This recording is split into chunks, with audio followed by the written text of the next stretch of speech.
ખેડૂત મિત્રો, આજે આપણે સરસ મજાના જીરાનું વાવેતર કરેલ ખેતરમાં આજે ઉપસ્થિત છીએ।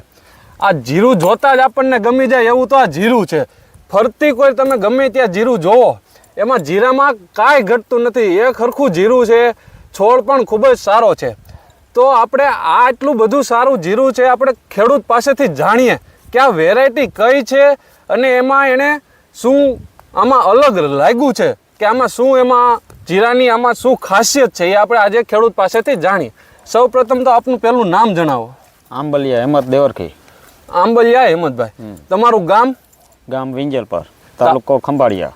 તાલુકો ખંભાળિયા, વિંજલપર ગામ। હિંમતભાઈ, આ તમે જીરાનું કેટલા વીઘામાં વાવેતર કરેલું છે? 9.5 વીઘા હે। 9.5 વીઘામાં વાવેતર। હિંમતભાઈ, આમાં તમે વીઘા દીઠ કેટલું જીરું નાખેલું છે? વીઘામાં 1.5 કિલો નાખ્યું, પણ 2 કિલો જેટલું નાખવાની જરૂર છે। 1.5 કિલો જ નાખેલું છે, ઓકે। 2 કિલો તો જે આ જે દેખાય છે એનાથી પણ સારું હોય। હા।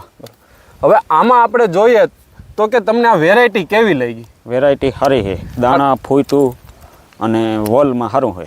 આ કઈ વેરાયટી છે? આ વેરાયટી સોનાલિકા 7। સોનાલિકા 7 વેરાયટી। આ વેરાયટીની તમને જાણકારી કોણે આપી? ક્યાંથી તમે આ વેરાયટી લઈ આવ્યા? આ લઈ આવ્યો તુલસી એગ્રોમાંથી, વેજાણભાઈ। ઓકે, તો હિંમતભાઈ, આ તમે જોતા વેરાયટી તમે એમ કહો છો સારી છે, તો આમાં તમને ખાસ વાત શું લાગી? ફૂટ ને સારું છે, વોલ ને ફૂટ ને બધું સારું છે। એમ ખેડૂત મિત્રો, હિંમતભાઈનું કહેવું એવું છે કે આમાં ફૂટ ખૂબ જ સારી છે। તમે તમારી નજરે જોઈ શકો છો, આ છોડ 1-1 ફૂટના છોડ છે અને દાણા ખૂબ જ સારા છે અને ટબ્બા જેવા દાણા છે। હિંમતભાઈ, આમાં ઉત્પાદન કેટલું આવશે?